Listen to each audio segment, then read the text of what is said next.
You've been pretty selfish at this point your whole entire career. What have you done for a lot of fighters? This would be a powerful statement for you to join. So stop it. Stop running. Stop hiding. Stop being selfish. We need all the help we can get in making this union.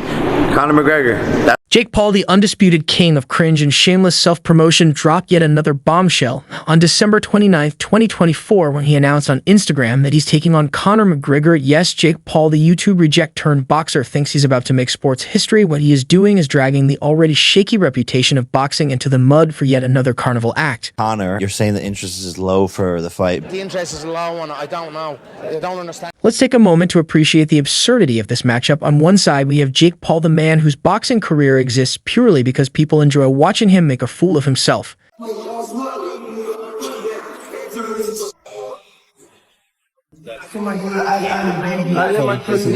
Yeah, professional boxer, what are you? This is the same guy who built an 111 record by coing the parade of retired MMA fighters and has somehow convinced himself and disturbingly a portion of the public that he's a legitimate athlete. Oh, and his crowning achievement, beating Anderson Silva, a legend when Silva was practically eligible for AARP membership. Let's not forget his recent triumph over a 58-year-old Mike Tyson, who probably spent more energy promoting his cannabis brand than training for the fight. Impressive, Jake. Truly groundbreaking stuff.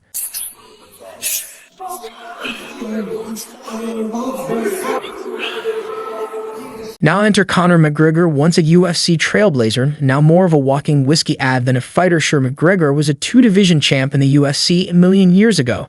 But his career has been on life support since 2017 when Floyd Mayweather played with him in a boxing ring for 10 rounds before ending the charade. Since then, Conor's fighting career has been as consistent as Jake's humility, non-existent. Between launching Proper 12 and posting thirst traps on Instagram, the man's been more committed to selling booze than throwing punches. His last notable moment in combat sports, breaking his leg in 2021, and now he's expected to waltz into a boxing ring and trade punches with the walking internet troll. Right, let's call this fight what it is, a money grab of epic proportions. The media is dubbing this the fight of the century, but what they really mean is the cash grab of the century. Reports say this dumpster fire could rake in a cool $250 million. That's right, $250 million for a YouTuber and a semi-retired MMA star to play pretend for a few rounds. Forget skill, forget legacy, forget actual competition.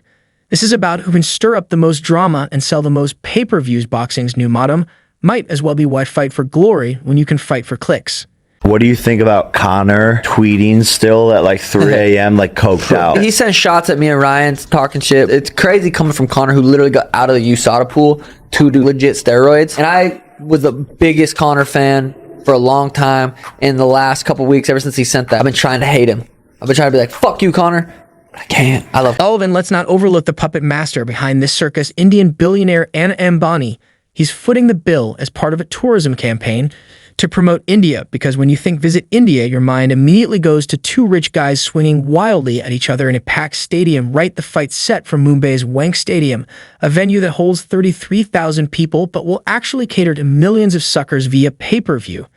And then there's the pre-fight drama, which honestly feels like an extended episode of a bad reality TV show. Jake Paul has been calling out McGregor for years, throwing tantrums and trolling him online like a child who didn't get his dessert. From over-the-top trash talk to cringeworthy videos, Jake's done everything short of showing up at McGregor's doorstep with a megaphone. And McGregor, instead of ignoring Jake like the rest of the world, he bit the bait. Now here we are watching two grown men turn boxing into a sideshow act. This fight isn't about proving who's the better athlete or even delivering an ounce of respect to the sport. It's about Jake Paul finding another way to stroke his overinflated ego while cashing in on his endless need for attention. As for McGregor, he's probably just relieved he doesn't have to fight a hungry UFC contender who might actually punch him into next week. Instead, he gets a payday for smacking around a YouTuber who thinks boxing gloves double his fashion. Jake Paul says he's taking this fight seriously because, of course, he does. The man can't even post an Instagram story without flexing how hard he's training, as if hitting a speed bag for 15 seconds somehow erases years of being a glorified internet clown. Apparently, he's been back in training since early January 2025, focusing on speed and agility.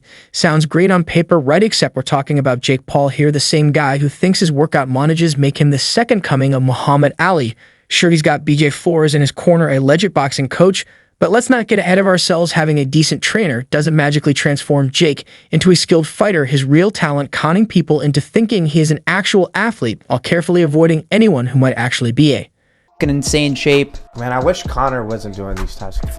Threatened Conor McGregor is the man trying to make a comeback that borders on miraculous after snapping his leg like a cheap pencil back in 2021. Credit where it's due, McGregor knows how to grind. He spent years in rehab and is now trying to adapt his MMA skills to boxing rules. Admirable, sure, but let's not forget his last serious attempt at boxing was in 2017.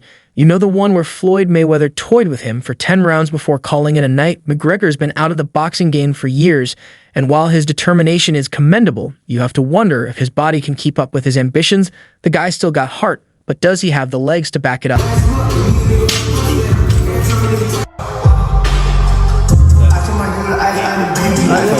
Physically, these two are an odd matchup. Jake Paul stands at 6'1" and weighs in at around 190 pounds. He's got the size advantage, no question, but let's not pretend eyes equals skill. Jake's height and weight have helped him against retired MMA fighters and washed-up celebrities, not someone like McGregor, who's actually fought legitimate killers in the UFC. McGregor, at 5'9" and around 170 lbs, might be smaller, but he's used to fighting guys who actually know what they're doing. Jake's toughest competition still far, a nearly 60-year-old Mike Tyson, who probably spent more time thinking about his next cannabis product than throwing punches.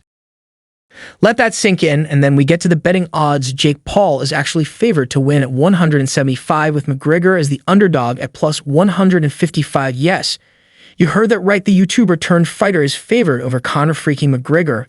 If that doesn't make you question the entire state of boxing, I don't know what will. Sure, Jake's younger and has a size advantage, but let's not kid ourselves. His career has been built on carefully curated fights against opponents who are either too old, too small, or too irrelevant to matter. Now, let's talk about the so-called experts. Paulie Malignaggi, who's never been shy about sharing a hot take, has gone on record saying Jake Paul might actually knock out McGregor. Yes, the same Jake Paul who used to make prank videos for a living is being hyped as a potential KO artist against one of his most iconic fighters.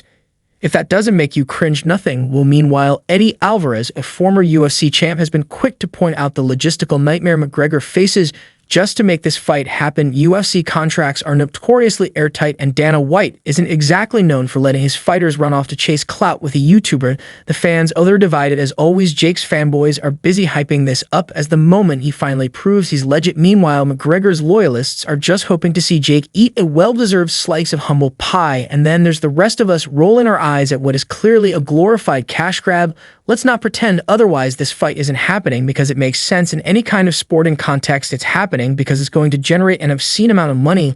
Let's call this what it is, the ultimate show. Jake Paul gets to stroke his ego while pretending he's a real fighter. McGregor gets a fat paycheck without having to risk another leg-snapping incident in the UFC.